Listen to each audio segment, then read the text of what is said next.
my divine day. So please make sure that if you are not following, well, you following Mr. Westbrooks already, please follow me and our YouTube pages, and you will be entered to win this book I will be sharing today. And it is a banger, and I'm excited.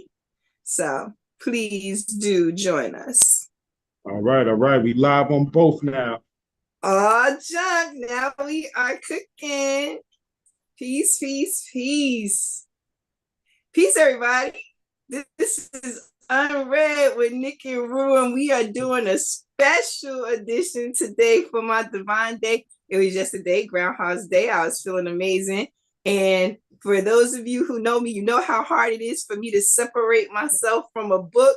But I decided, what more divine thing could I do on my divine day but share a book that is just, I don't know, transformational, to say the least. So thank you so much for joining us. We still will be doing our next week episode with our regular unread, but this one, our special edition, our surprise books we saved just for today. So everything is a surprise. So Mr. Westbrooks, I know you have been swamped with midterms and reading all kinds of essays and things like that and grading papers. So I am sure your mind is like relaxed. So I know that you have a special book you want to share with us today, a surprise book. And see, Mr. Westbrooks think he's slick because he had two books he could share from. So he decided that he's gonna save one and grace us with it next week. But I am so excited about that too. But today, I am going to use some more of my divine nature, and I'm going to let Mr. Westbrooks go first. I'm going to let him share his book first, because I'm telling you now, after I show you mine, I'm going to want somebody to grab it right then. So I'm going to give you guys time to sign up, to follow all of that good stuff, and submit your opportunity to win this book that I will be giving away today. So, Mr. Westbrooks, what do you have for us for surprise unread day? Hook us up. Well, just to get, but just to peace everybody. But just to give some context on my two books, we missed you all last week, so I wasn't too sure about the schedule. I wasn't sure if we were going to go back to, doing the every other Saturday, or if we were going to double up this Saturday and next Saturday. So that played a factor. Because I selected one of these books based on something that's happening, current event that's coming up. So I don't want to give it away. Although next Saturday will not be a surprise me week. I don't want to let the cat out of the bag too soon, because we're here now. So I need to surprise you all today, and then yes, maybe sometime in the middle of next week or towards the end of next week, when we set up the thumbnail, you'll see what I have for next Saturday. So that's the reason why I had two books. So since we're going to get back on schedule by making up for last week today, and then coming right back next Saturday, since we're going back on schedule, I decided to bring for my surprise me this Saturday, today, I have, drum roll, Collective Courage. Collective Courage is the main title. The subtitle is a history of African American cooperative economic thought and practice. Yeah, wow, that's right. Yeah, so that's for you too. Put the camera right there for IG. Right there. Yep. Praise y'all. Mm-hmm. And this author is Jessica Gordon. That looked like a thick one right there. Yep, Jessica Gordon Nimbard is the That look is the like a author of the book. thickum. You know, it's average. You know, average, Mm-hmm. average. Not too thick, Okay. not too thin. You know, average. Okay. All right. All right. Yep, yep. So let me read the I'll read the blurb and then I'll give you some background on how I got this book. So it says, in Collective Courage, Jessica Gordon Nimbard chronicles African American cooperative business ownership and its place in the movements for Black civil rights and economic equality. Not since W.E. Du Bois's 1907 economic cooperation among Negro Americans has there been a full-length nationwide study of African American cooperatives. Collective Courage extends that story into the 21st century. Many of the players are well known in the history of the African American experience. Du Bois, A. Philip Randolph, and the Ladies Auxiliary to the Brotherhood of Sleeping Car Porters. Nanny Helen Burroughs, Fannie Lou Hamer, Ella Jo Baker, George Schuler, and the Young Negroes Cooperative League, the Nation of Islam, and the Black Panther Party. Adding the cooperative movement to Black history results in a retelling of the African American experience with an increased understanding of African American collective economic agency and grassroots economic organizing. To tell the story, Gordon Nimbard uses a variety of newspapers, period magazines, and journals, co-ops, articles of incorporation, minutes from annual meetings, newsletters, budgets, and income statements, and scholarly books, memoirs, and biographies. These sources reveal the achievements and challenges of Black co-ops, collective economic action, and social entrepreneurship. Gordon Nimbard finds that African Americans, as well as other people of color and low-income people, have benefited greatly from cooperative ownership and democratic economic participation through the nation's history. And Jessica Gordon Nimbard is Associate Professor of Community Justice and Social Economic Development in the Department of Africana Studies at John Jay College, City University of New York. Okay. So that's the rundown of the blurb on the back of the book. That is Collective Courage. Now, to give some background on this book, I actually got this book back in 2017, and I read it back in 2017. So I kind of feel like I'm just picking this book up for the first time because it's been so long since I've read it.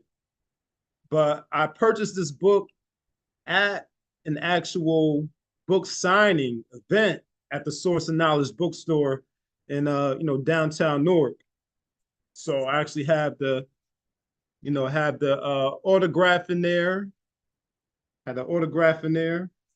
And I almost didn't get the book, or I won't say didn't get the book, but I almost wasn't able to get the book because most of the copies were sold out. So by the time I got to the book signing event at Source of Knowledge, I think all the books were sold, and there was only one book left that belonged to the owner, or one of the owners of the bookstore, and she said, "You know what, brother, you can have my copy." So shout out to Sister Patrice, forever grateful to her for giving me the last copy, the copy that she was going to keep for herself. So that's how I got the book. I have a lot of, like I said, I haven't read it since 2017, but I have a lot of annotations and notes in here. So, like I said, it's just like I'm opening it for the first time. So as we're going through it, as we're coming up, discussing some of the questions and some of the stories in here, I'll probably just flip through here and go to some of my notes and kind of read some of the highlights in here to kind of drive the conversation on collective courage. But this is my surprise me book for this offering, and I'll pause there.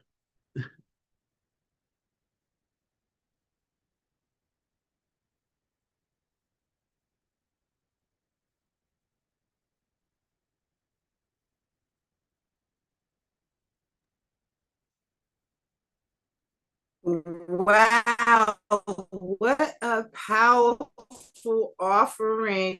Know, we were recently just talking about collective economics and things like that. So for you to bring that one, so not that you have ever brought a book that I have not added to my list,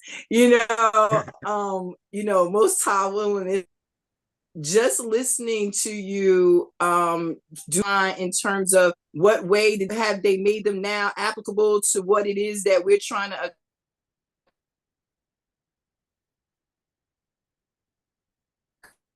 accomplish at this time in trying to come together collectively. And I'm even excited to know how they address the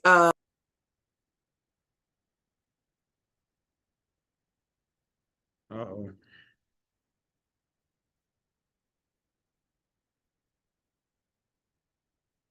I think the internet doing that thing. Oh, yep. Dropped up. Yeah. Yeah, Rue's up in the mountains, y'all. She's up in the mountains in the Hudson Valley. So, so her internet be doing what it do. So we'll see if she's able to jump back on. But I just gave my offering for this episode of UnRead. This is our first episode, bringing it to IG. Oh yeah, we know you lost connection, bro.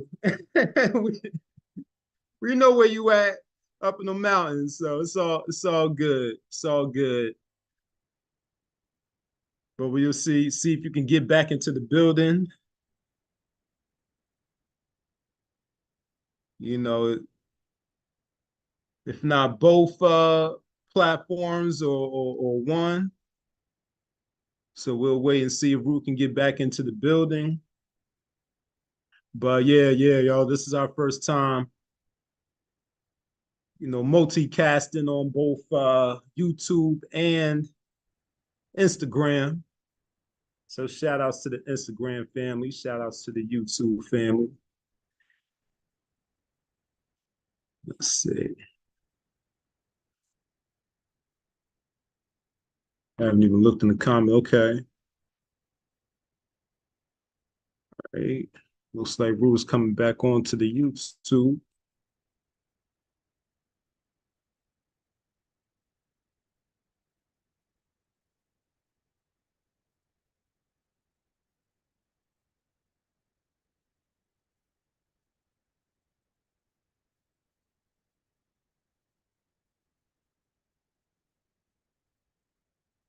All right, Rue, how we looking on the YouTube side, on the Zoom side?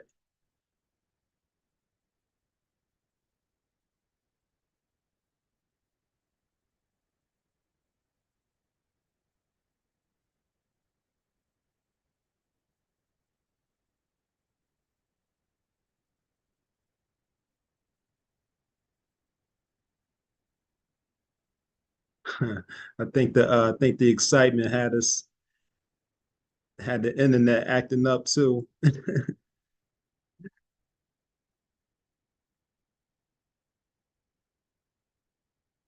All right, so I see Rue rejoin on the YouTube side.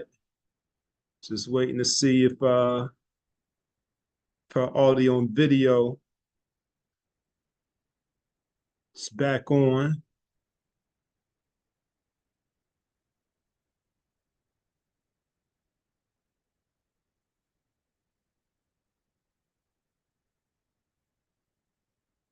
Okay, he says not getting audio video. Okay. All right, we'll try it again. If not, we'll just shut everything down and restart.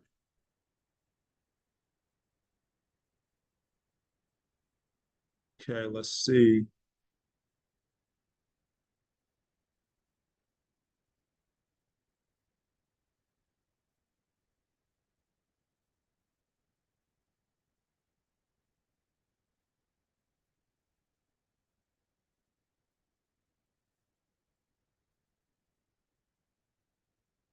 Okay, what about now? How we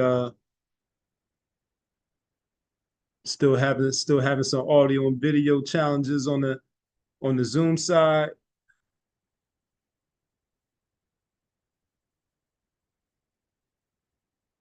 Still lagging. Okay.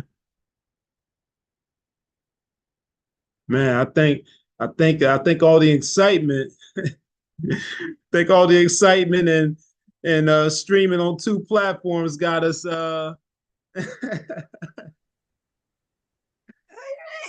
think I'm back. okay, you back. I think so.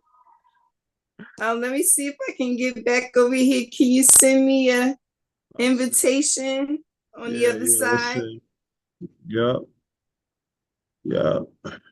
Okay. I'm sorry, everybody that's watching me on my janky internet. This is mountain living. For all of you people that talk about living off the grid, I want you to pay attention now, because this is what living off the grid look like. You know what I mean? Like this is how it is. It gets like this sometimes because we don't have all those towers and things around us. The closest tower to us, I think, is like almost 8 miles away, 10 miles away, maybe. So all that closeness, when the wind blow, we are out of luck.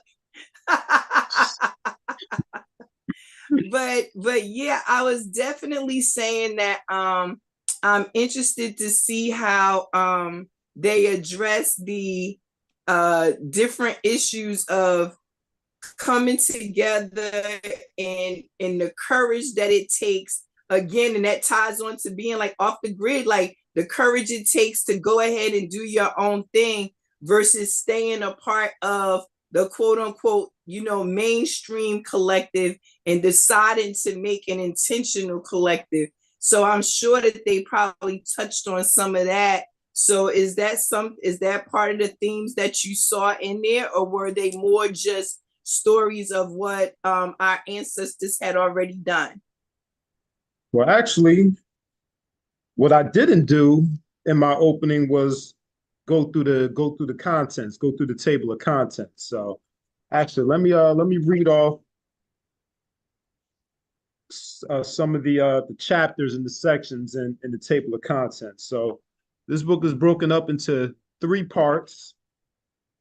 Part one is early African American cooperative roots, covering early Black economic cooperation, intentional communities, communes, and mutual aid, cooperation in 19th century Black populist movement, early African American owned cooperative businesses in part one. And part two, it goes into strategy, advocacy, and practice, Black study circles and co-op education on the front lines, the Young Negroes Cooperative League, the Great Depression and consumers cooperation among Negroes, uh, Nannie Helen Burroughs, Helena Wilson in the role of Black women, Black rural cooperative activity in the early to mid 20th century.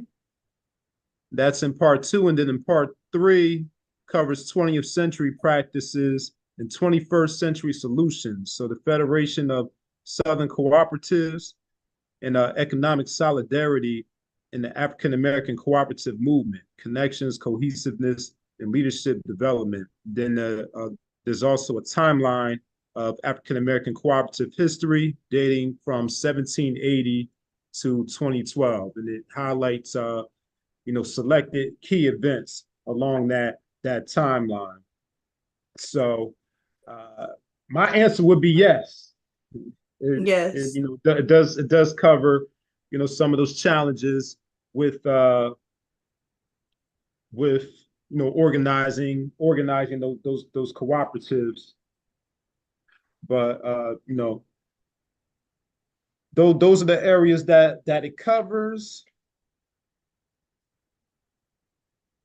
And like I mentioned, I'm definitely willing to go in here and reread some of the sections that I highlighted, because like I said, it's been so long since I've read this book.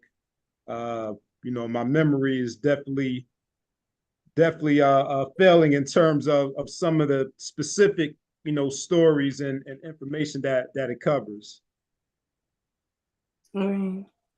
Well, I was sitting here doing the maths, and I was saying to myself, you got that book around the same time you and I started talking about my radical transparency and what it would take in order to bring together a collective of people that would be able to work together with that open kind of trust energy and the kind of energy it takes to, and commitment that it takes in order to build an intentional community and collective.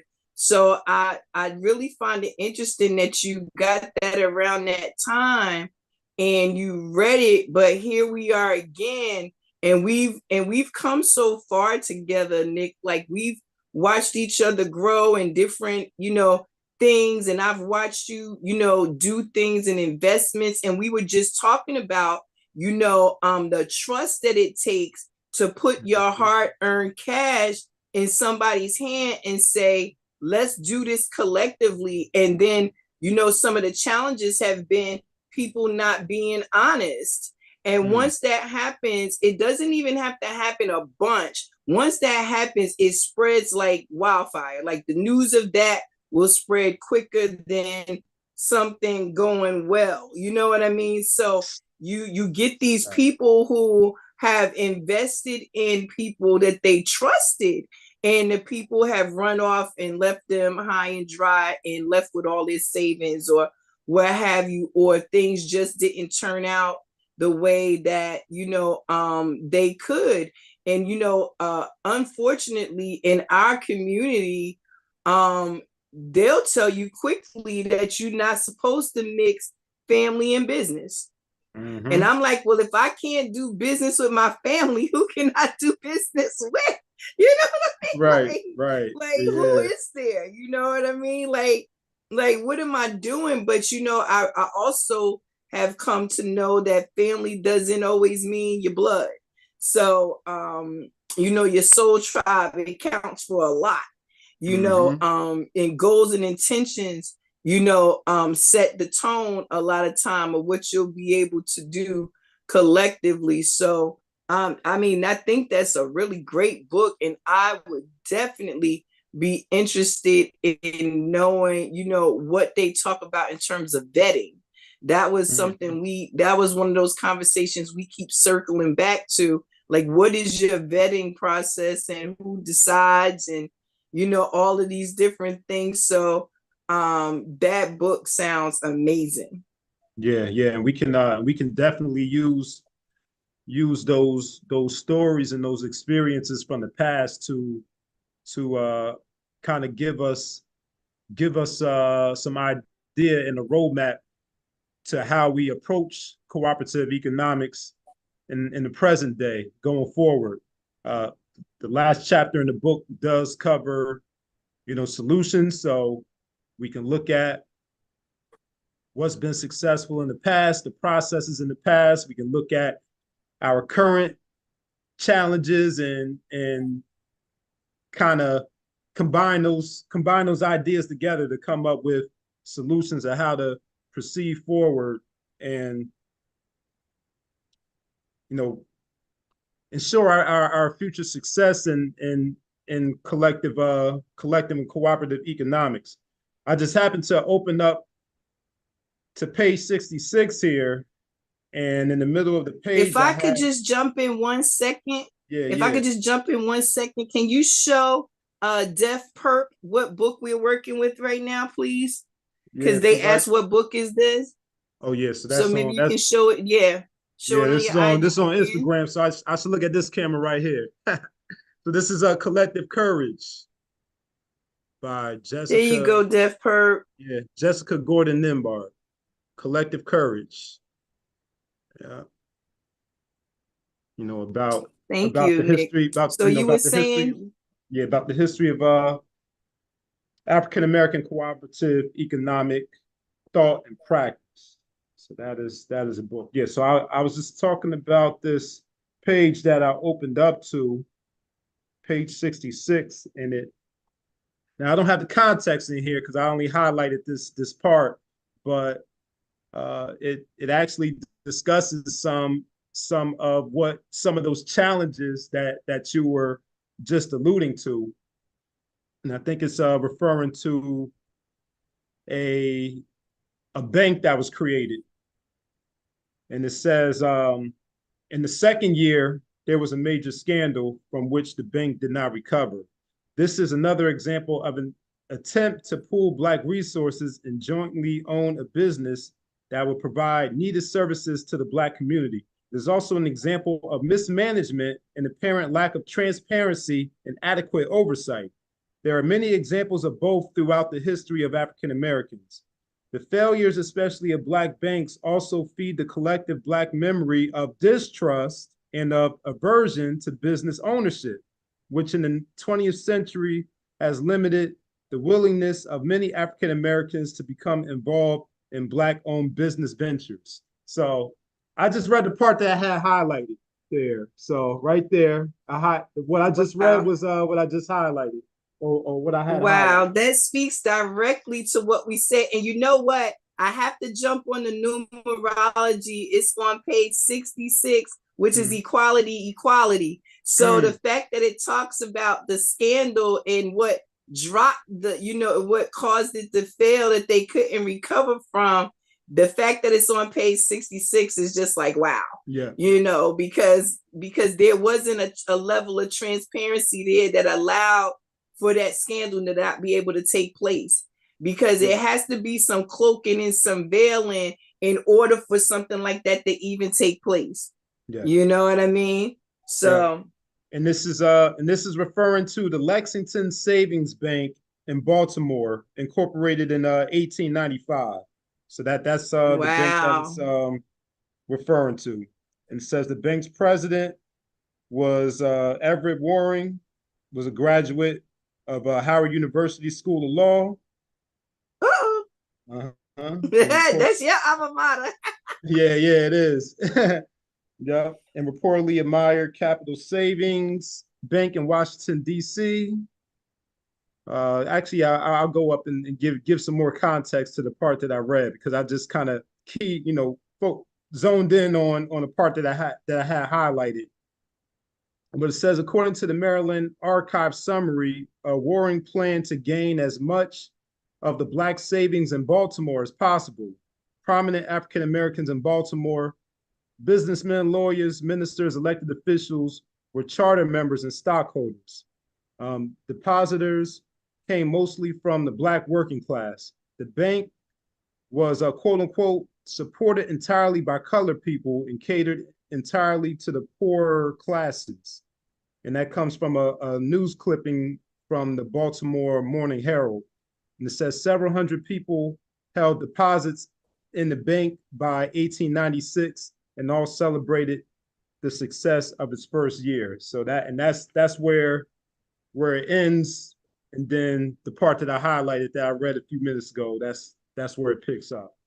So just to give some context on which bank. It's so interesting. It just took to year 2 to start failing, and it really makes you wonder where people's mind is. And of course, the easy answer is greed. You know what I mean? The easy answer is greed. But it's like, this is something we wanted, right? This is something we needed, and it was working. You understand what I'm saying? You had most of the working class as your bankers. You had most of the prominent leaders as your stockholders and board. There's no reason this should have failed besides greed. And it really just makes you wonder some people's intention, if their intention is to really free us as a collective, or just be able to match their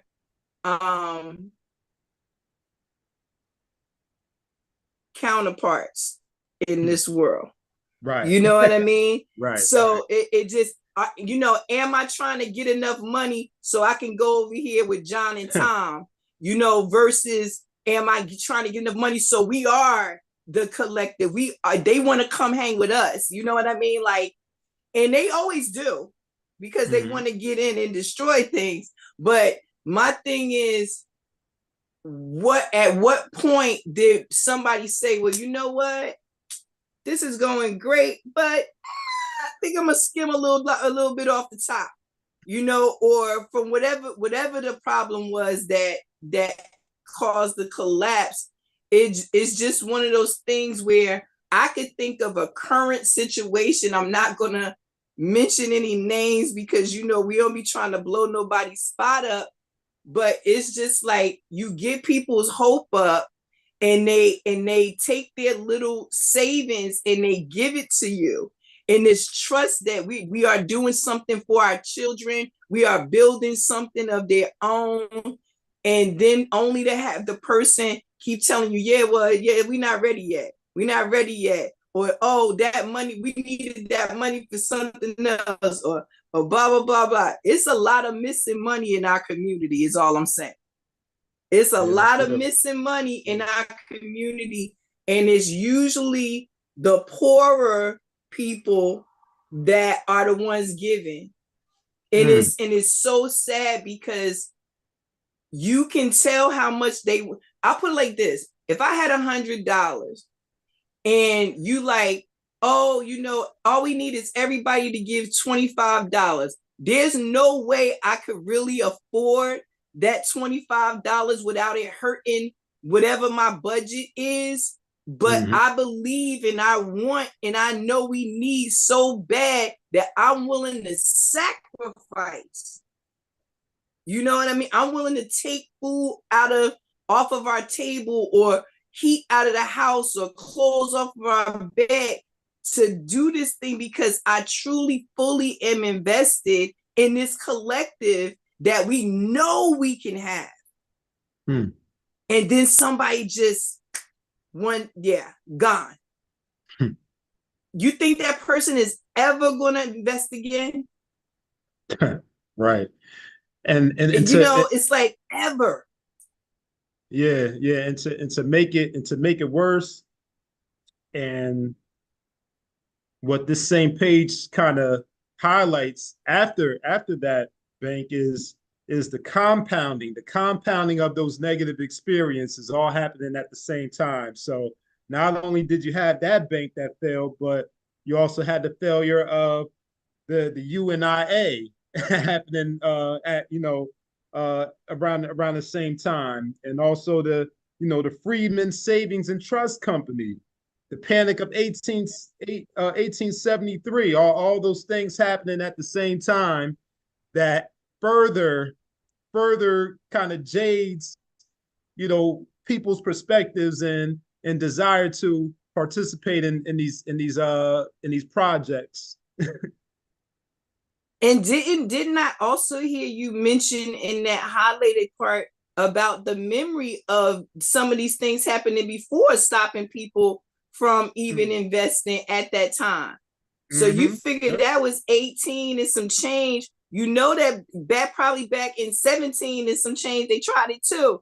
And it, in the collective memory of that failing, definitely would affect somebody later on. Like, well, I remember my great-great-great-grandfather tried to invest and they took his money. And that's really how some of these stories go.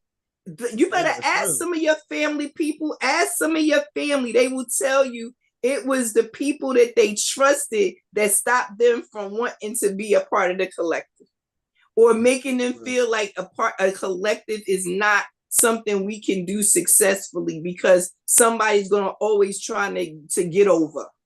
And the very sad part, I just want to say this last part, so I definitely want you to share some more. It's not like we don't know this happened on the other side, but I think it's that we expect it from them. So it's like, they did what we knew they was going to do. But somebody that looked like you, come from where you come from, need the same things you need and would benefit from the same things you would, them doing it to you is like the biggest kick in the face you can get. Like, well, I expected it from them, but not from you. You know what I'm saying? So I think that's where a lot of the hurt, the collective hurt comes from, is that it's our own people just doing the same thing everybody else do to us.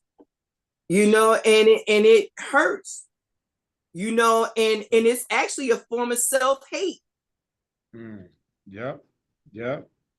It is. So what else do you have from us? Give us another gem out of there, if you will. Okay. And welcome to everyone that's joining on IG. Thank you. We are doing our unread series.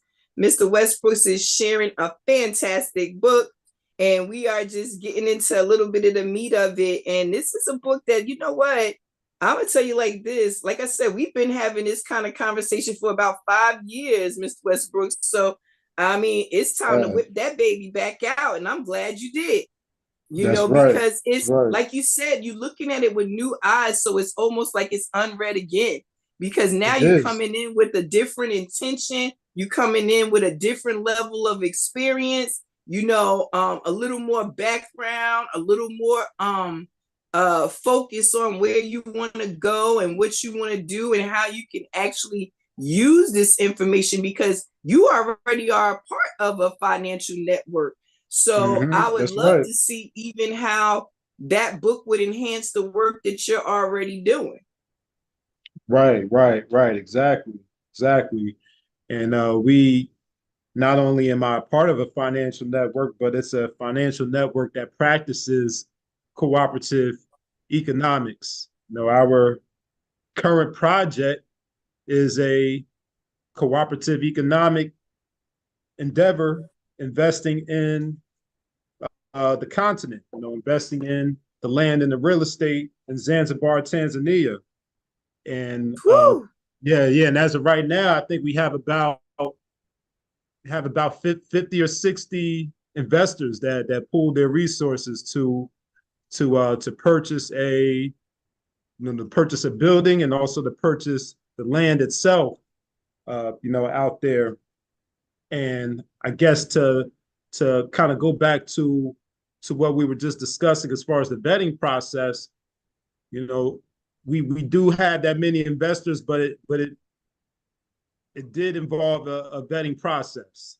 The vetting of the group that was organizing and putting together the project, as far as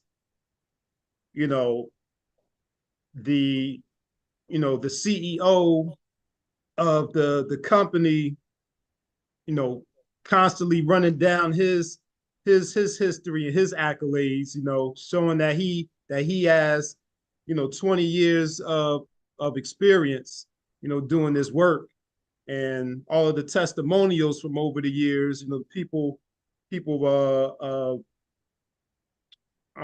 edifying him and the work that he's done, and also all of the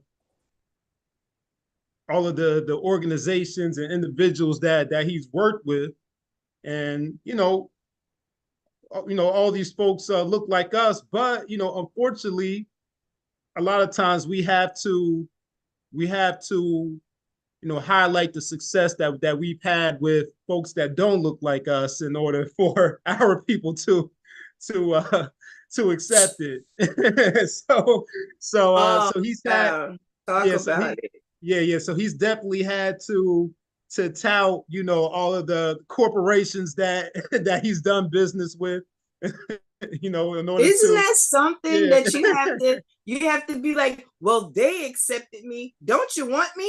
And it's like, it should be the other way around. You know what I mean? Like, it should be the other way around. But I think that's so crazy. But congratulations on being an investor in such a worthy project. I know that I remember when you first got involved, and I said, well, I definitely want my spot on the resort to, like, once every year or so, you know what I'm saying? So I can come and hang out.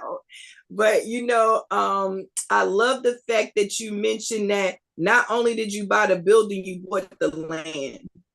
The land is the key part, man. Like that includes, so many things that we don't think about when people purchase or a house here in the United States. They don't think about some of the things that are important, like water rights and mineral rights. And even though that is very relevant here in the States, you have very few people who know how to navigate the legalese system and know what they're dealing with when they are, investing in the land that was stolen from us and getting it back and being able to keep it into perpetuity as we should, allowing all people to use it, and benefit from it. Because again, you will never get me to understand why we pay for water and food. I just don't understand it.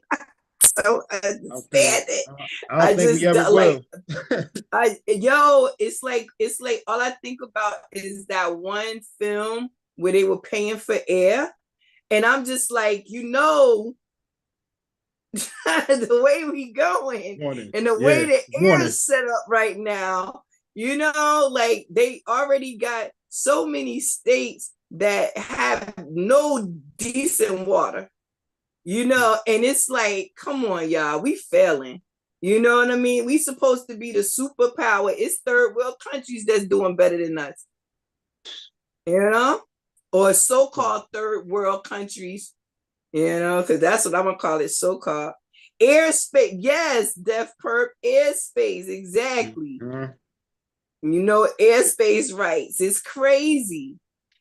I remember I went and I looked at a piece of land in Arizona, and they had this land. It was priced so lovely, and I'm thinking to myself, wow, what a steal. And I'm out there looking, I'm already envisioning all the buildings, and I done got a whole plan in my head, in my heart.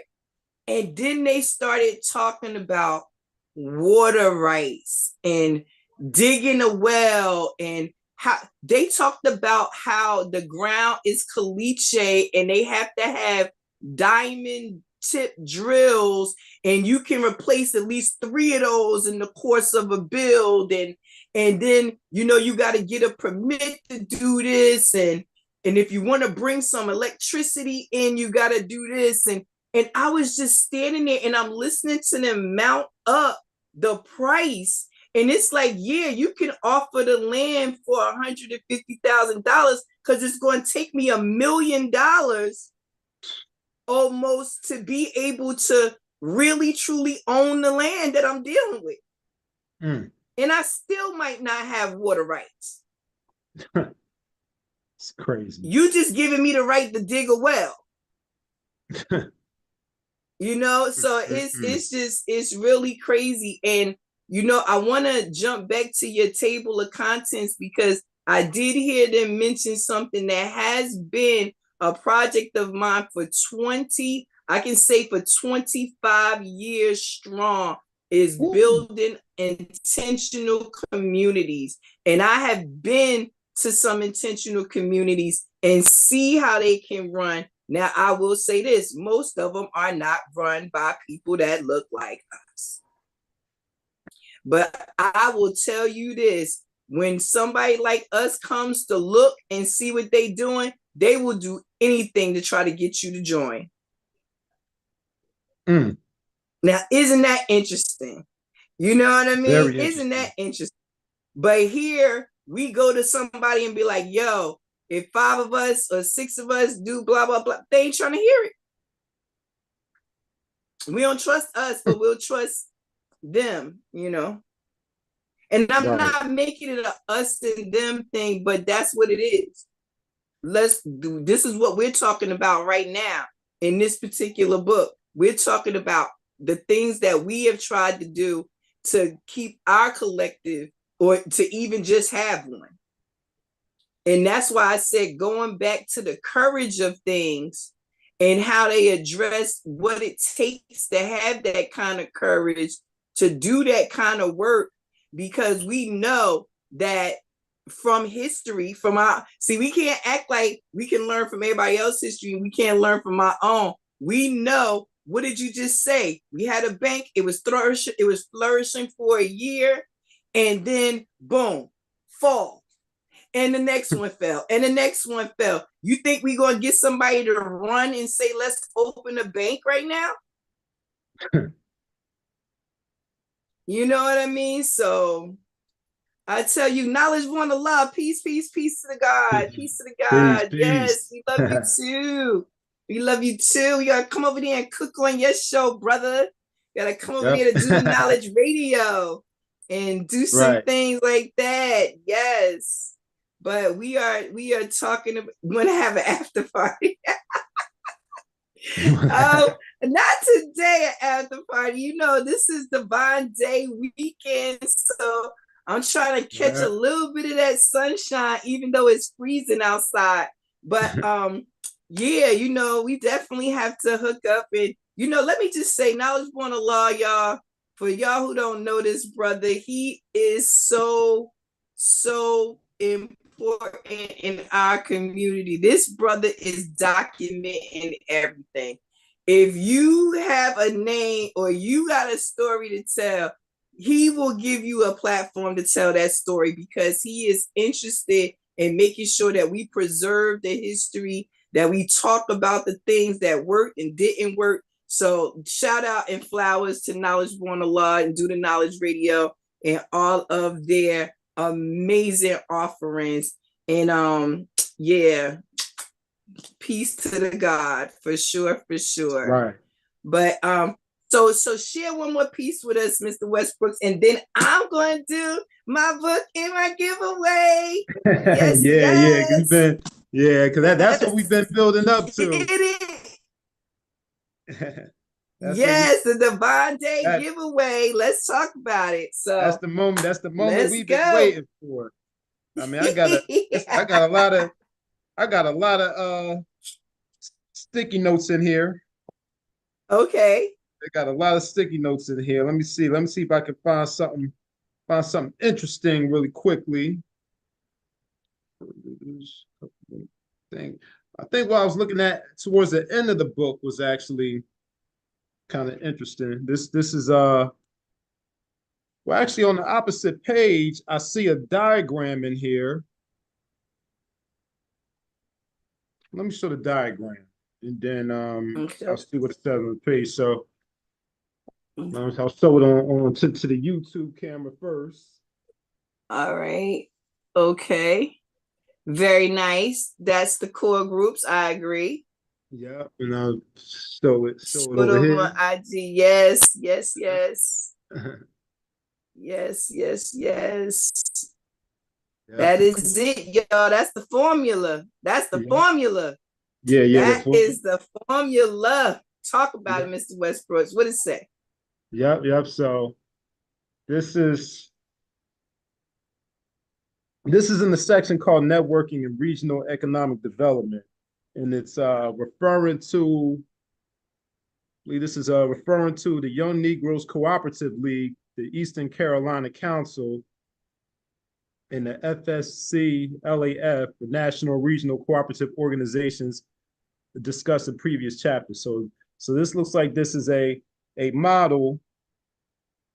Okay, here it is. Yeah, so it's a model of a network local cooperative system that reduces dependence on outside resources, links cooperatively owned businesses, and keeps exchanges recirculating among cooperatively owned enterprises.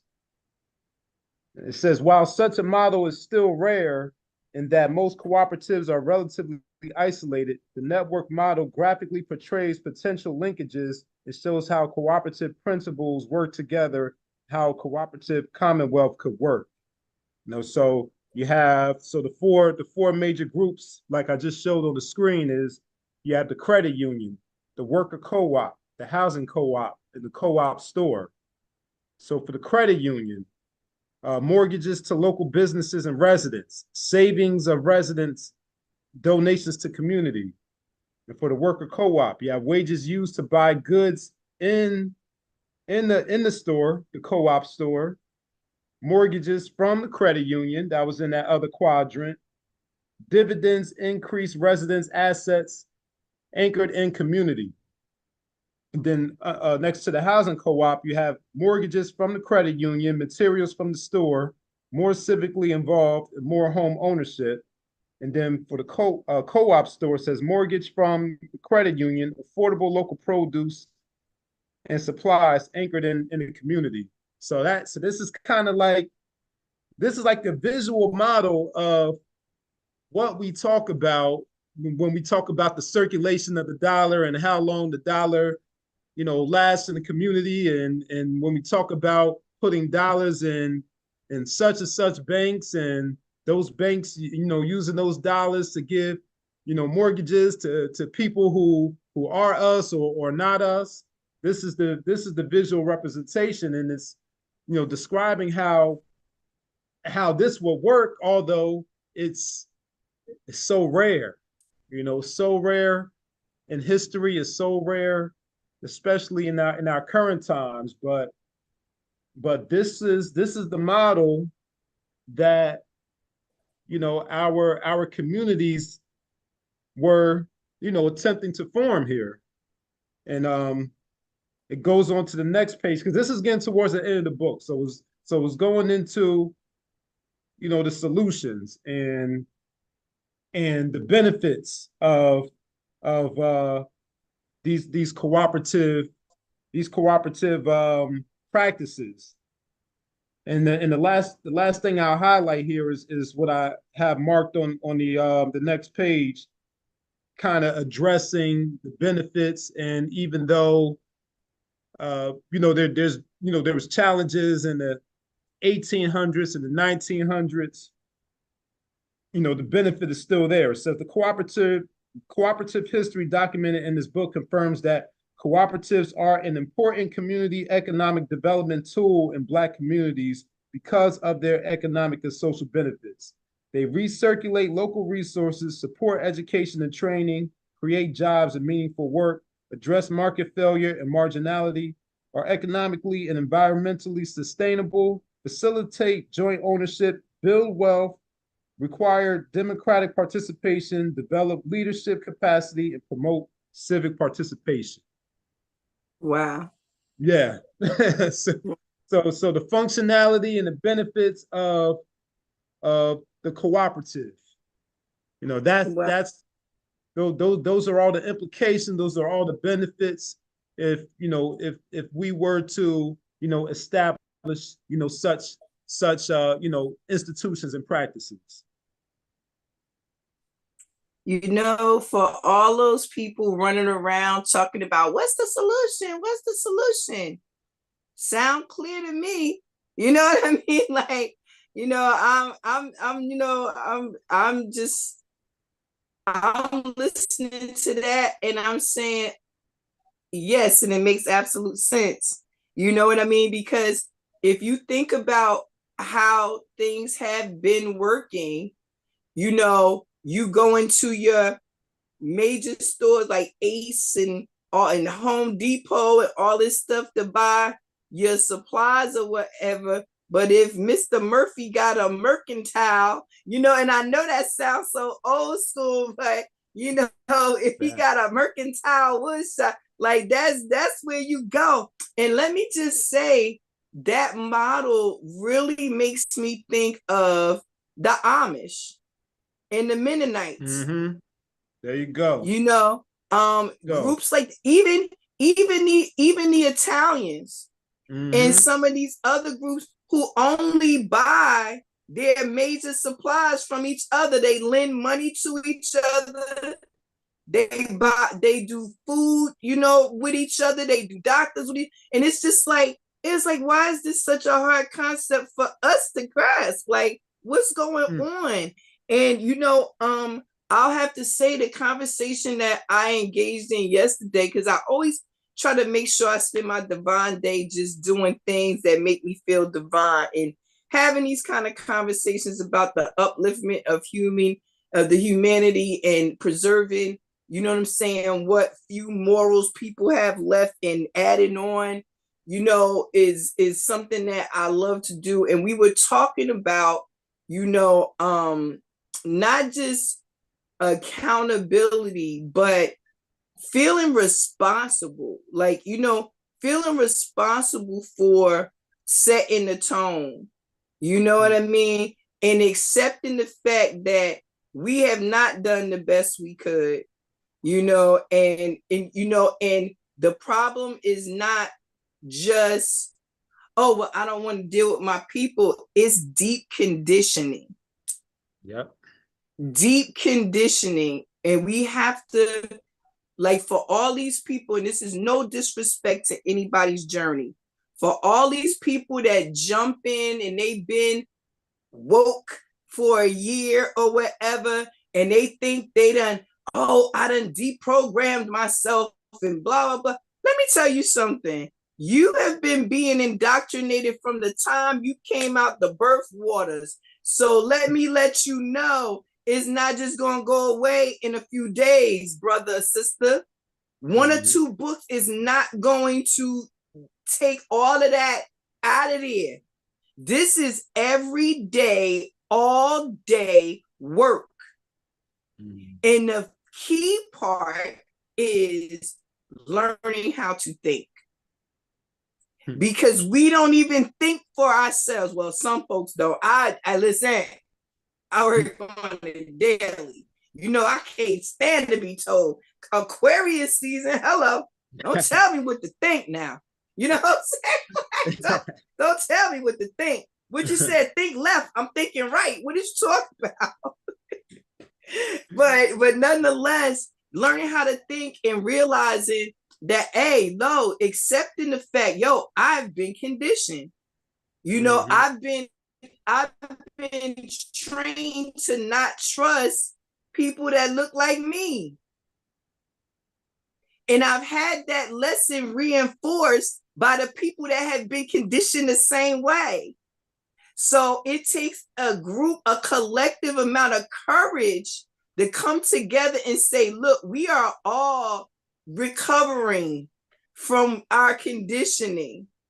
So the courage is going to take for us to trust each other, for us to you know, really open up to each other, you know, love each other, like re-examine our, you know, our idea of and our practice of love. Because at the end of the day, love is the answer, because love is the foundation. The love of our people is what the foundation is that's going to allow us to have the courage to want to keep trying to build until we get it right. Because this book shows us that we keep trying over and over and over again because we see the benefits. Yes, deaf perp the Asians, absolutely. Absolutely. Collective courage, y'all. Listen, let's get it, y'all. Let's read it.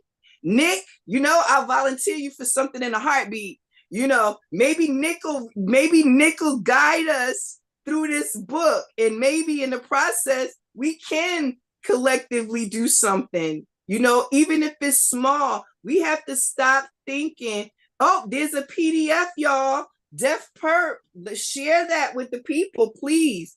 You know,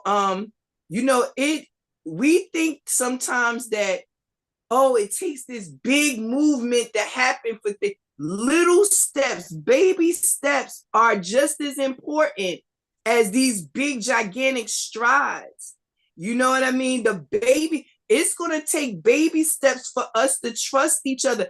I know people that have been in my life for 2 and 3 years, and I'm just learning to let my guard down around them. Like, I let it down enough to get them in, but now I'm letting them into my heart.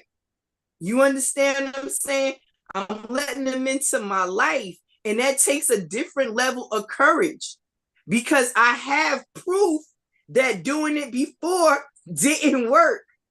But if I'm going to continue to transform and ascend and know that everyone else can do this too, I have to also give them the chance to do that as well. And I think when we come together, even in small groups where 2 or 3 are gathered, you feel me?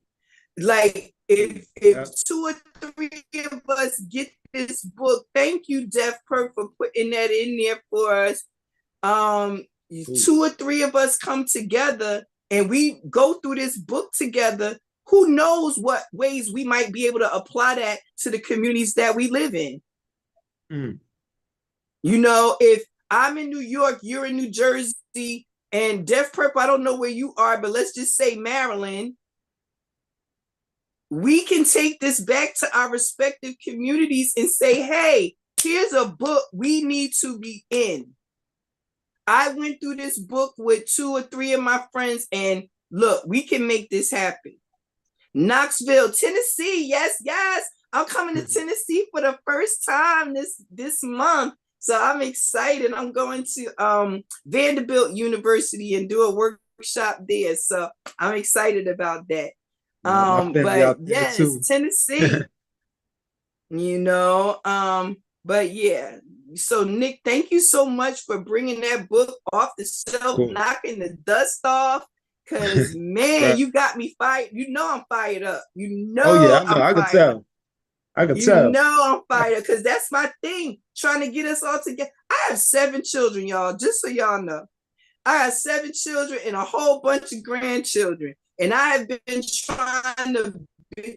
My oldest will be 40 in a couple of years. So for almost 40 years, I've been trying to get people to be like, look, we all need to do this together.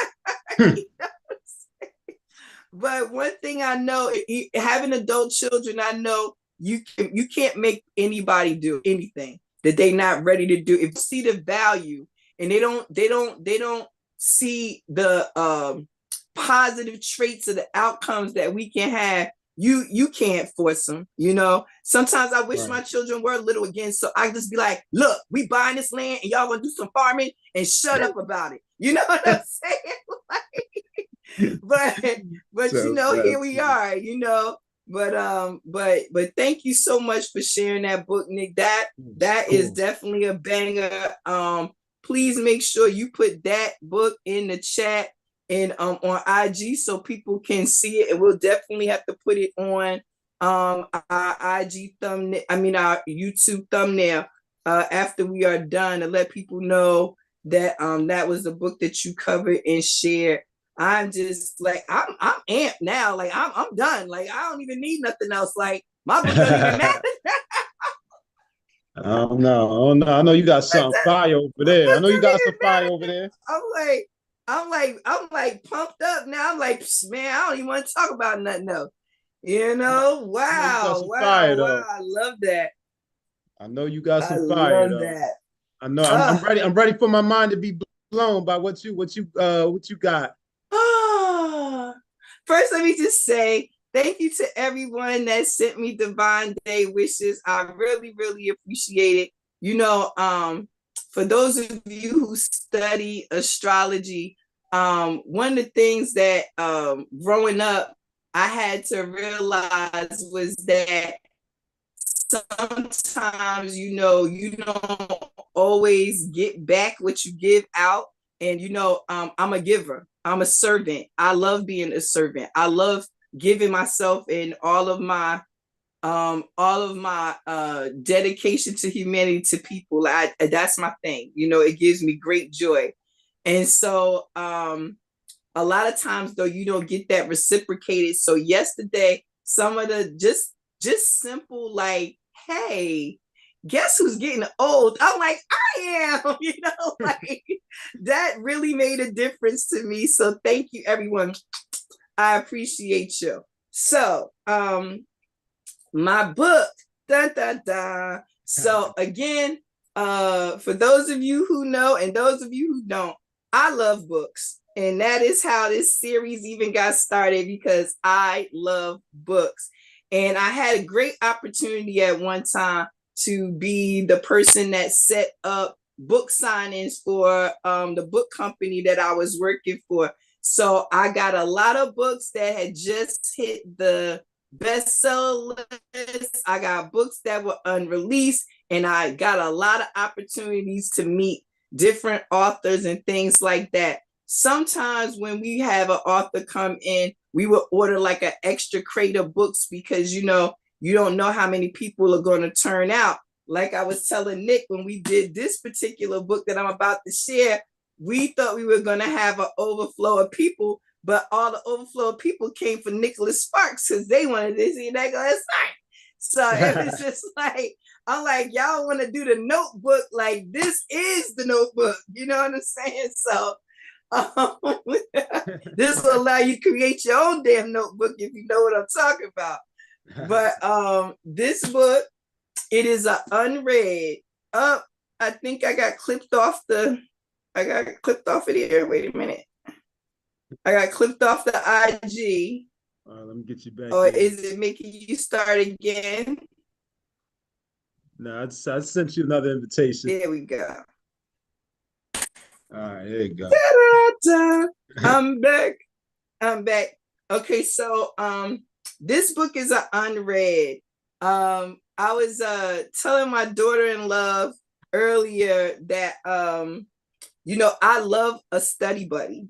I have always loved study buddies. I am that person that thrives when I'm in groups because, you know, Aquarius groups and organizations, you know, so when we come together, like I feel like, you know, Voltron, we can get it on. You know what I'm saying? Like, so when I saw this book, instead of get one copy, I got two since we had extra. So the book that I am sharing, Divine Day book, also gonna be a giveaway, is Divine Soul, Mind, Body, Healing, and Transmission System by Dr. Zhigang Shah. This is a book that, let me let you know, I wanted a study buddy, and you'll see why as I talk about this book. First, let me just say, the subtitle to the book is The Divine Way to Heal You, Humanity, Mother Earth, and all universes. All universes. All universes. So it's telling you to heal you, heal humanity, heal Mother Earth, and then all the universes. Because you exist in all of them. For those who didn't know, you exist in all of them. But this book, pretty nice size, not too big, great index. I'll tell people that it's not as thick as it looks because a lot of it is actual work.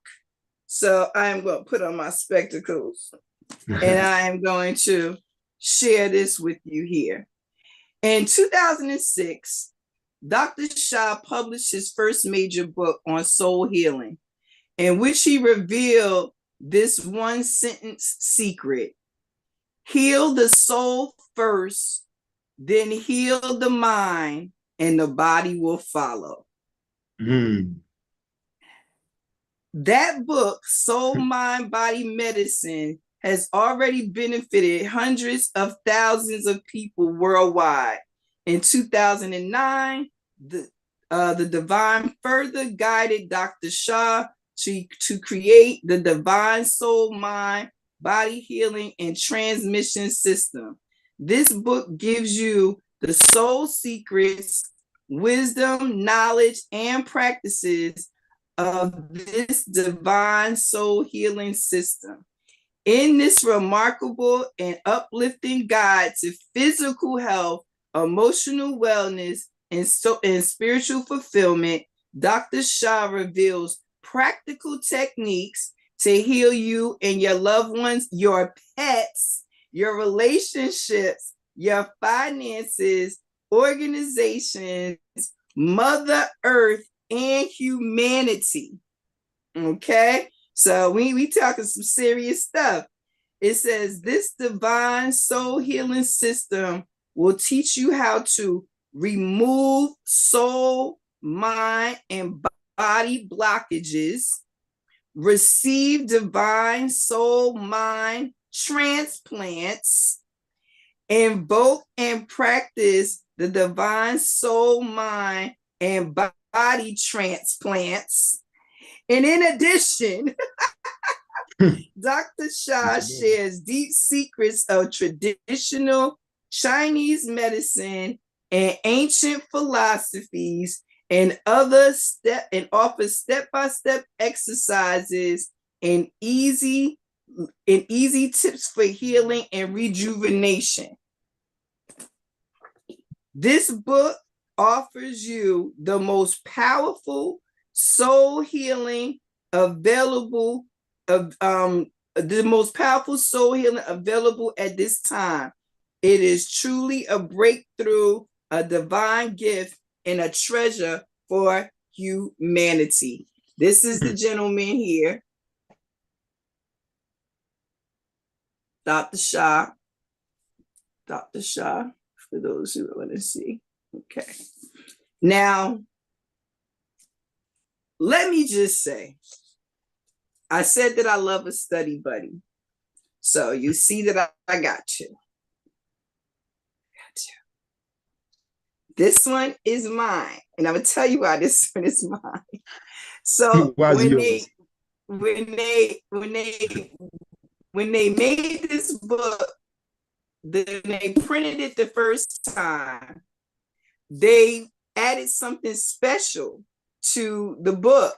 And although they had the same thing listed on the other books, some of the books came with this. Here it is. This is a CD of yin yang music performed by the Chinese Philharmonic that helps to heal and transform the body. Now, this book, even though it has the little symbol on it, they did not put it in here. They didn't put it. They stopped giving it away. But I did find that if you go on Spotify and you put it in, it's there, because we are in the internet, in the interrealms. So everything is available on the interwebs. So for those of whoever is the lucky person to get a copy of this book, or the people who just want to go and listen to the audio book and get that CD that helps you meditate, it is there on Spotify. So I want to, if you notice, I have a couple of highlighted areas. I wanted to share a couple of parts and then give you guys the opportunity to either ask any questions, or Nick, if you hear anything that you want to ask a little bit more about, let me know. So I'll start with this one. And this is page 2, by the way. This is page 2. Page 2. When you highly develop your spiritual channels, including your third eye to see spiritual images, and your direct soul communication abilities to have conversations with other souls, you will be able to see a soul clearly in every human being and object. You will be able to communicate with any soul. For example, when you stand in front of a mountain, which I do a lot because I live on the mountain, say, "Dear soul of the mountain, please come." Instantly, the soul of the mountain will appear in front of you, and you can have a conversation with the soul of the mountain, just as you have conversations with your loved ones and friends. That is page 2. Wow. That is page 2, people. 2. And we already talked about talking to mountains. Already. Now, for those, again, who know me, one of the things I do on my divine day is talk to my trees. I talk to my trees every day, but yesterday we had a special conversation, So I'm letting you know, trees talk. Mountains apparently talk. Now, I can't say that I've called the soul of the mountain out to talk to me, but if you think I'm not going to try it, you don't know me. Because I'm definitely going to try it. And I got I told you I live on a mountain, but there's a gigantic mountain. I'm sorry, y'all, on Instagram. I don't know why it keeps jumping off like that, but it is what it is. I'm not going to worry about it. I'm having fun. But I can't say that I talked to the mountain, but there's a big, pretty mountain over here out in the empty field. I'm definitely going to try this.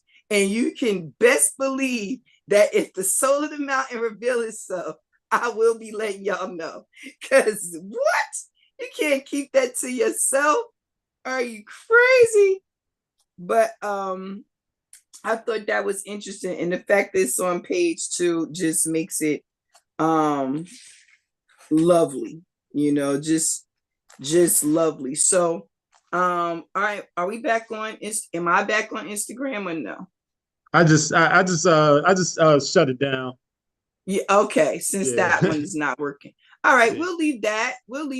Those who got us on Instagram, they had us on Instagram, they know where we are, and they know we over here on YouTube. And if they want to get the opportunity to get this book, they're gonna have to come over here to YouTube anyway. And follow us over here. So did you have anything that you wanted to say about that little passage on page 2? Wow. What thought came to my mind was, well, first it made me think of the mountain pose in yoga and how you how you physically, wow, how you physically embody the mountain by having your feet planted firmly in the ground and your chest and your head up, and you're standing strong like a mountain. But it also made me think about the purpose of communicating with the essence of a mountain, and how you would embody the spiritual the spiritual elements of what a mountain represents. And I guess I was just kind of wondering if it was going in that direction, by using the example of a mountain. Will we be communicating with the spirit of the mountain so we can get an understanding and start embodying some of those I guess metaphorical or proverbial attributes of mountains, into our being, our personality, and our physical and spiritual beings?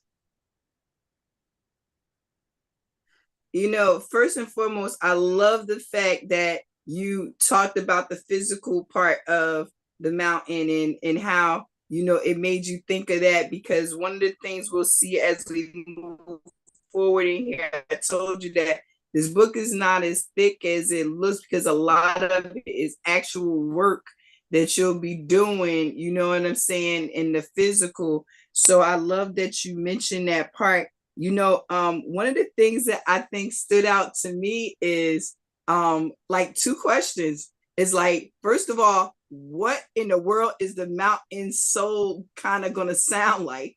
That was right. Like, but more than that, what would be the first thing it would tell me?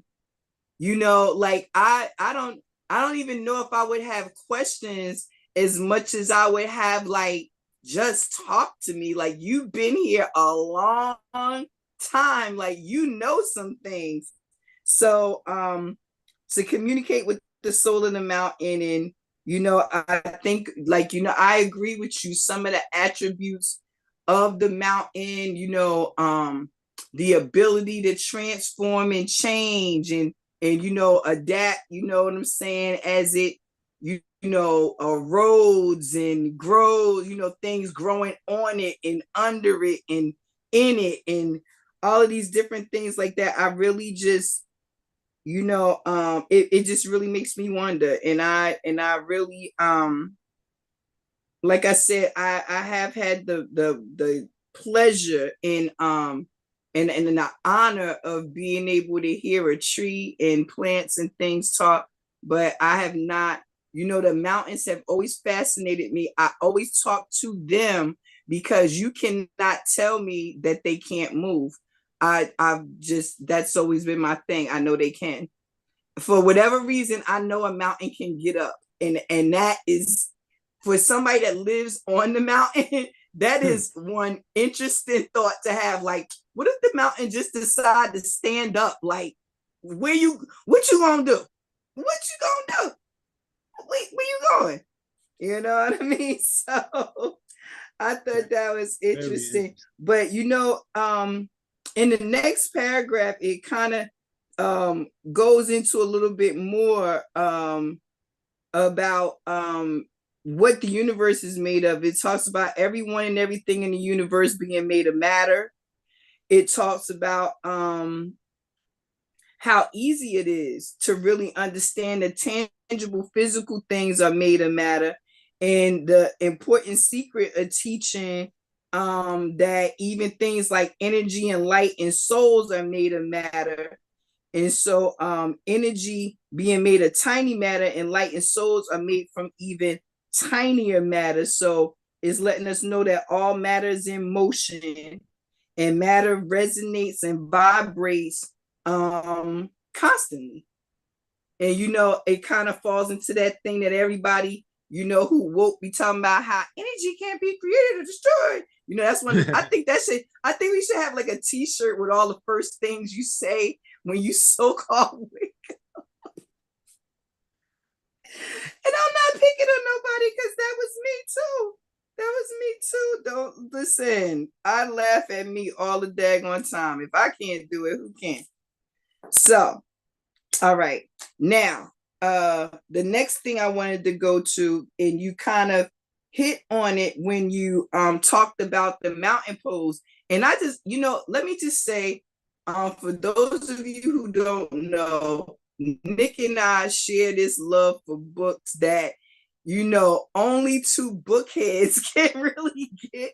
And when we share the surprise books, I think the most fun part about that is how on point the other person is when we're talking about whatever it is in the book and they've never seen it before, So the way this book is set up is not just affirmations, because a lot of books will just give you affirmations.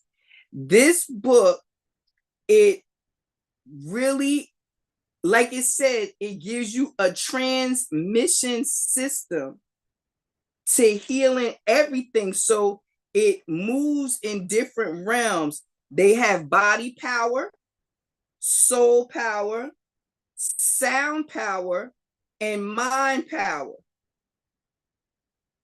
And then they have something called the divine soul transplant. Now, maybe one day, if Mr. Westbrooks is interested, we can sit down and we can have a great conversation about things like soul retrieval. A lot of people have never, ever even heard of that. And I know how difficult it can be to try to make it one of those simple things you could just like, hey, this is what soul transplants is about. Nah, you need a full conversation on that. But the thing that I really do love about this is it makes you use every one of your senses, because if you are going to heal fully, you have to be tapped into every part of you. A lot of times we be checked out.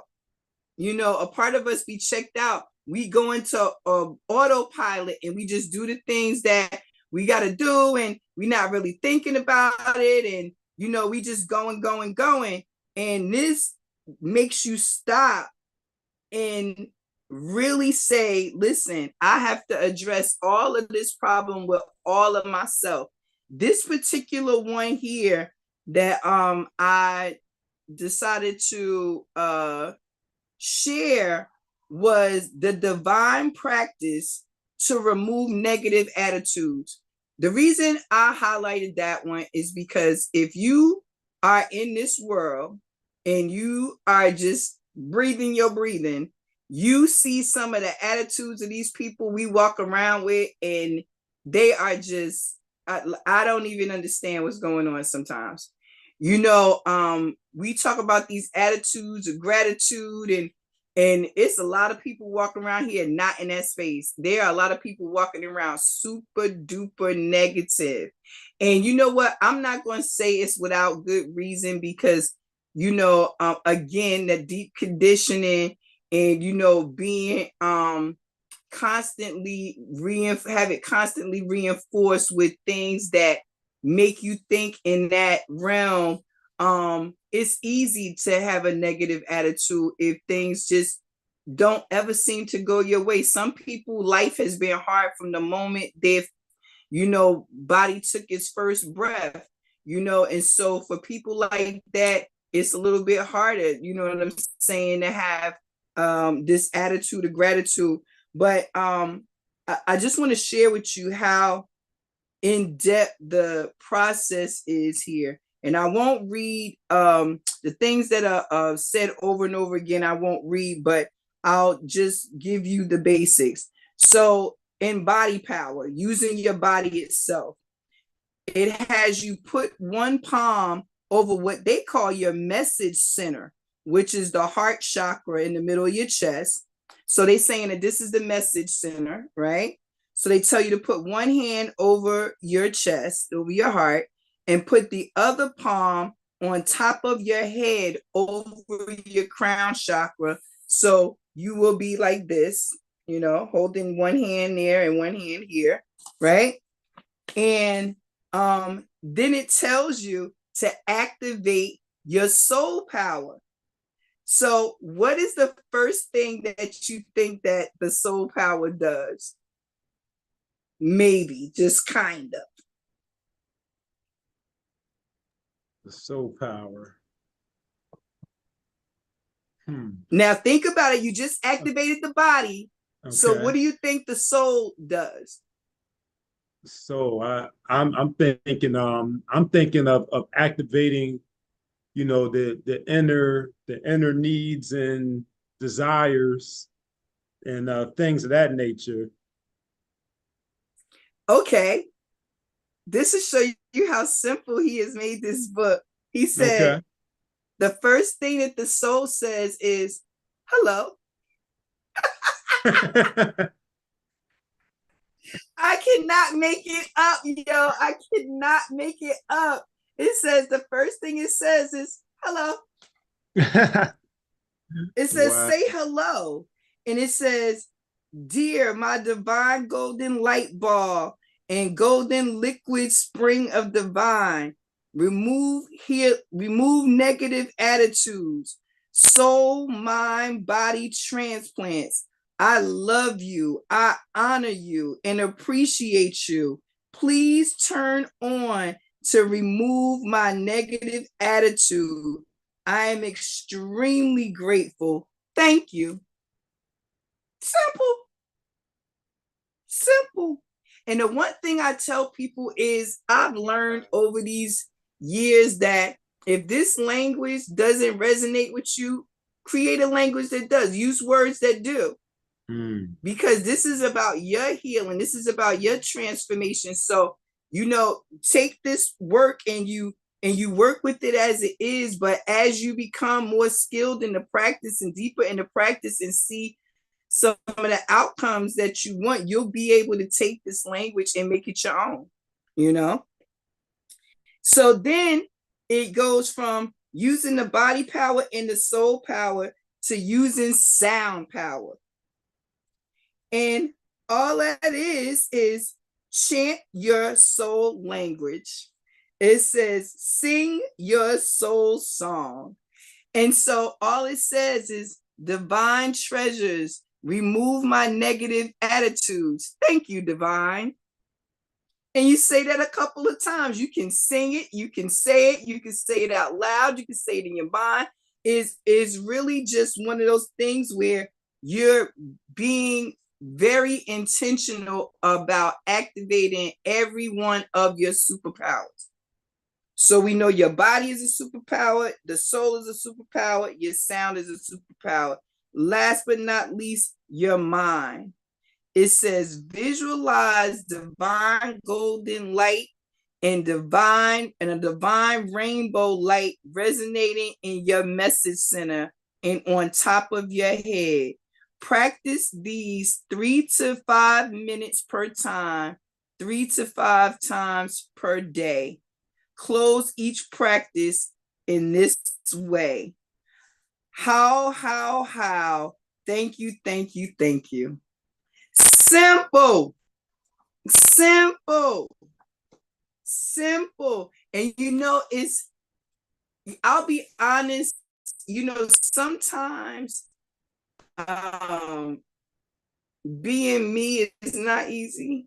I told you one of the reasons I didn't really dive into this book as delicious as I knew it was is because I really wanted to do this with a group or a partner, because sometimes most times the consistency and being held accountable is what helps us to really strengthen our practice. One of the reasons a lot of time people go to yoga classes versus doing yoga at home is because of the simple fact it's this accountability. You're going to see Tyrone every time you go into yoga, and he's going to be like, yo, man, you wasn't here last week. What you doing? You're slipping. You know what I'm saying? Same thing with the gym. Same thing with everything else. That partner that says to you, hey, man or sister, you slipping. And that's what we have to be for each other, because we definitely let each other know when we doing something wrong. You know what I mean? We love doing that. So, I mean, this is a place where you can actually use it and be of benefit. Yo, you wasn't here last week. Get here next week. You know what I mean? So, I regret, not regret, but I just see, like, even in sharing this, how beneficial this practice could be, even to me right now, going through some of the challenges I've gone through and how long I've had this book. It was just sitting on a shelf. So it is my divine pleasure to give this away on my divine day, because this work right here, this is a game changer. I put this right up there with Becoming Superhuman, Dr. Joe DiPendenza. I put that right up there with that. This same kind of energy, definitely. And the next thing I just wanted to share, and then I'll let you jump on in here, Nick, is it talks about waking up in the rise. And the reason I highlighted that is because many people lay down for rest and they never rest. Their mind is constantly going. As soon their eyes don't even be open all the way, and they already thinking about getting dressed, the traffic, what they gotta do when they get to work. Is this person going to show up? I got this meeting today? All of these different things. They like thinking of these little things to do are the furthest thing from their mind. So it says it's very important to live with the Tao immediately after you awaken. Spend 15 minutes doing the following 4 practices in succession, and the benefits will be beyond your comprehension. It says practice in laying position for 3 minutes. The moment you awaken, say hello. I love that part because I think about when the children were small, I would be in the kitchen, I homeschool. So I would be in the kitchen or whatever, getting their, breakfast meal ready or whatever, and they would come in and just start talking. I'd be like, hello, how you doing? Before you start telling me what to do or asking me questions, can we get a what? Can we get a hello? Like, you know what I mean? So I love the fact that he has incorporated this in every part of this book. Just say hello first. Like, I'm about to ask you to do something for me, and I ain't even say hi, So I thought that was it. I thought that was just really funny. It says, the moment you awaken, say hello silently and say, good morning, divine. Good morning, Tao. I love you. I honor you, and I appreciate you. Thank you so much for your teaching, blessing, and nourishment for my life. I am very grateful. And then it talks about putting your palm on your ligong. We'll talk about that another time. And it says, dear my ligong, you are the Tao of my body.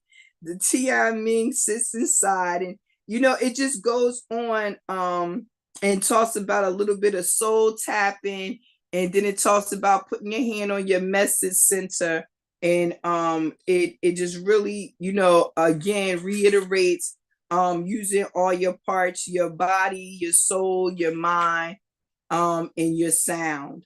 And for a lot of people, they'll tell you, oh, well, I don't have 15 minutes to get up in the rise. If you have to go to bed a half an hour early to get that 15 minutes in the rise, do so. Try it. My thing is this, you don't have to stick with it if it doesn't resonate for you, because everything won't work for everybody. Let's just put it out there. It's not that it can't, but again, it goes back to that consistency, intention, and all kinds of other things. So try it. It said that trying it will change your life. I mean, what do you have to lose? And I wanted to just read this part here. Do not jump out of bed right away. There are many cases where people suddenly jump out of bed and collapse with a heart attack or stroke. When people have heart problems, blood pressure problems, poor circulation, blood supply, the body can be unbalanced. And when the body suddenly changes position, this is why it can be very dangerous to get up too quickly. After waking up, don't get up right away. Immediately communicate with your divine and show your greatest gratitude for divine guidance, nourishment, and blessing for your life. And you know what? Let me just say, I am so grateful for every part of my life. And I can tell you, in full transparency, that I know that jumping up right away and not tending to your body can cause you to collapse, because it has happened to me. And so I tell people that while we do not give any medical advice in the healing chambers and things like that, in that space, we do talk about things that we have experienced with our health challenges that have caused us to pick up other practices that better fulfill what it is, the optimal health outcome that we want. So I just wanted to share that. And of course, it talks about purifying the body and eating right, all that good stuff. So again, we are giving this book away. You have to go to Instagram and follow Mr. Westbrooks, follow me, follow us here on YouTube, and names will be entered, names will be drawn, a name will be drawn, and somebody will get this book. So I'm excited. Divine Day giveaway. Oh, that's an incredible giveaway. I am open for questions, Mr. Westbrooks, and then we can get out of here, because see, the sun trying to run away from me. I know you see it. So I mean, look at me. Look at all that sun. You got all the dang sunshine, man. You got look at all that sun. I had to move over so when put a glare in the camera. Oh, you know what? There you go, bragging again. I can't help it. I live in the clouds. What do you want from me? But yes, I'm open. Any questions, Mr. Westbrook? And let me just say, the music is phenomenal, by the way. to do these exercises with the actual music, the Chinese Philharmonic, bad to the bone. You know, I love a good symphony. That is an amazing, that's an amazing offering and giveaway there, for sure. Now, with your preference of having a study buddy for this, it sounds like you have, you have perused through the book somewhat. So give us some context on how much of the book you've gone through and experienced and benefited from, so far, I guess, before you've had the benefit of getting a study buddy.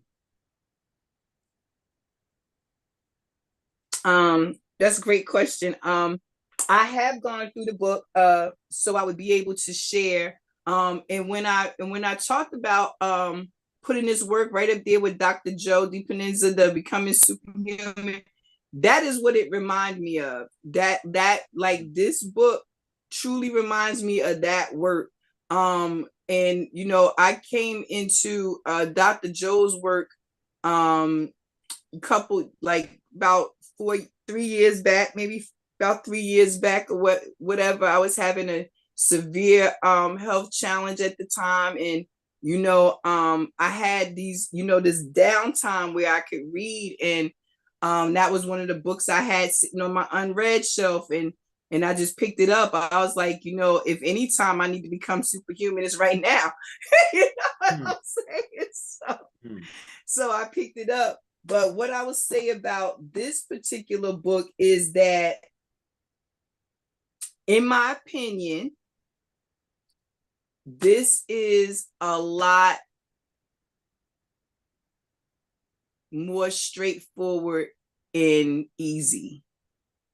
It's like with Dr. Joe's book, you have to kind of already have a frame of the work that he's doing, and how his system kind of works, or whatever, like how to train your mind or whatever. This is actually showing you in the practice itself, and for some people, Dr. Joe's book would probably be better because a lot of people have that kind of thinking,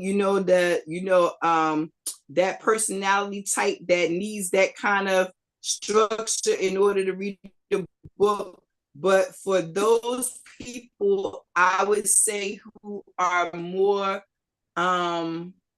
like us, free spirited, not rigid in any way, like those people who enjoy the fluidity of being able to go in and practice in a way that ties things together, and it's simple enough for you to remember without having to pick up the book. Okay, what do I do next? All right, wait a minute, I gotta, like, this is just simple to remember. Hey, when I wake up in the rise, I put my hand on my head, I put my hand on my heart, and I say hello. I don't have to, okay, I gotta put my mind in the consciousness, and I gotta leave the light, and I go into the dark, and it's not all of that. And I thought that's one of the things that would make this book ideal for a study buddy, because it's simple enough for you to do alone, and when you come together to talk about it or to strengthen your practice, it's easy enough to be able to explain to each other. I was always taught by the elders that when you read a book, you should be able to tell a child about it and a 90-year-old person about it. So this book is one of those books where I feel the way that it's set up, it is simple, even though it's complex, it's simple enough for me to explain to a 9-year-old and a 90-year-old. Like that's what I gleaned from just even flipping through and thinking about the differences of some of the other systems of transformation that I've worked with over the years. Okay, beautiful. I got a comment here. Can you access the music on Spotify, what do you search to access the music on Spotify? Okay, so what I did was I went to Spotify and in the search bar I put Dr. Z, and it's ZHIGANG Shah. But here they have it as the soul song of Yang, the soul song of Yin, and then the audio book itself is the soul symphony of Yin and Yang. Okay. So go right into Spotify and just type it in the search bar, and you should be able to come up with the audio book and both the songs, the yin and the yang songs, to help to balance out the body and to work with these particular exercises. And thank you for the person that asked that question. Okay, I'll put that in the chat as well. Mm-hmm. So it's there just in case they clicked off the live. Yes, yes. And it's just, when I think about the books like this, it's just like, I remember when this book came in the bookstore and how it just sat on the shelf until we had to end up sending half of them back. And I think about the community I was in and how if they would have embraced that, it would have been such a dope community. Right. But they was too busy on the other stuff, you know what I mean? But everybody's walk is different. Let me just say that. And everybody don't want the same thing at the same time. But if you want some, it's some out there for you to get. That's for sure. That's for sure. And I apologize for how dark it got all of a sudden, but this is where my sun rises on this side. So it's moving around now. So I got a little dark behind me over here. But yeah, so yeah, it's a great book though, man. I'm definitely excited to share it with whoever wins it. And let me just say, I would love for the person to share with me what they think about it, or share with us, maybe even come on and talk to us about their experience with the book, because again, it's not it looks thick, but it's a lot of great exercises. So the exercises are kind of spread out, in those 4 kind of sections that I told you about in the divine transplant aspect of it. And I think that they, them using the word transmission, it kind of makes you think of channeling. And then transplant kind of makes you think of taking out the old and putting in the new. And I think for many people, when they come into this awakened consciousness or whatever, they strip themselves of so many things. Like they lay down their Bibles, their Qurans, their this, their that. They lay down everything spiritual, and or that could have spiritual benefits, and they and then they're just left empty, and then they wonder why they don't have a starting place, a foundation. And it's so important to remember, when you tearing up something, and that's that good Kali energy that create and destroy, when you ready to create something new, you got to go ahead and destroy the old, or get it out the way, or rebuild it, or whatever you're going to do. But you can't work with it in that same weakened state. And if it was put together in a state that was full of condition, and destroying it is the best bet in rebuilding what it is you want to see. How do you envision yourself? And so, what version of you do you want to be? and keep working at that. And I love, that's why the subtitle here, you know, the divine way to heal you, and then humanity, and then Mother Earth, and then all the universes. Because you got people running around here, oh, I'm going to save the environment. You ain't even saved your own environment, which is your inner self. You know what I'm saying? You ain't even saved that. And look, and then your house is in chaos. So that's your outer environment. Your work is in chaos, but you want to save the world. You know, so yeah. Man. Oh, Mr. Westbrook, I've had so much fun today. Do you have any final things you want to share? I want you to share that book again. I want you to put your book up and I want to put mine up there so people can take another look at our books and look at these great offerings that we are sharing today. Mr. Westbrook will be putting them down in the chat if he hasn't already. And listen, if any of you guys have read some of these books already, let us know. If you haven't and you plan to, let us know. And if you are the lucky winner of this Divine Day giveaway, we would love to have you, after you have some time with the book, come in and talk with us and share with us what you thought about what we shared today in the offering of the book itself. Right. Yeah. I think you said everything that needs to be said. Hey, enough said, as they say, my brother. Yeah. Oh, I had just as much fun as you, and I think this is a beautiful way to celebrate your Divine Day.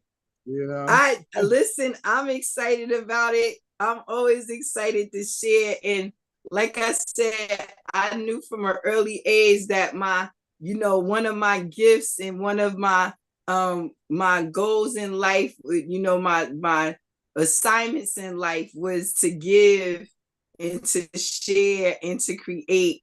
And so I love giving and sharing. I love sharing my books, and offering people the opportunity to go in and come back with conversation. I thrive on that. Disagree with me. Come tell me why. You know what I mean? Like, I don't expect everyone to always agree with me. So I look forward to the dialogue that allows us to be able to create safe spaces where we can come together and talk about things like that. And that is what makes books like yours work, because we first have to get together and start talking. We have to know how each other is thinking. We have to know what's going on. I have a great friend that tells me, if I know what you think, I could talk to you about anything. You know what I mean? Like, if I know what you think, I could talk to you about anything. So again, you want to join us up here, talk about something, tell us about an unread book or something we should look into. Hey, listen, I know I'm open. Mr. Westbrook, you? Oh, yeah, I already been inviting people. I know that's right. I'm excited. So thank you, everybody, for spending my Divine Day with me yesterday and today for this special episode of Unread with Nick and Roo. We had a great time. I hope you did too. Join us next week. We will be doubling up so we can get back on schedule. We will be sharing the names of the books that we'll be doing next week, because that's a read my book kind of thing. So sharing is caring, y'all. Come back and see what books that we have to share with you next week on Unread. Thank you, Mr. Westbrook, again for dealing with my technical difficulties and for being here with me on this beautiful Saturday to celebrate my Divine Day giveaway. So thank you, everybody. Oh yeah, of course. I wouldn't want to be anywhere else, but celebrating your Divine Day and doing, one of my favorite things is to read and talk about books. Yes. So may the creator, whatever creator you subscribe to, and the spirit of the ancestors bless you and protect you. May they smile on you and be gracious to you. And may they show you favor and give you peace.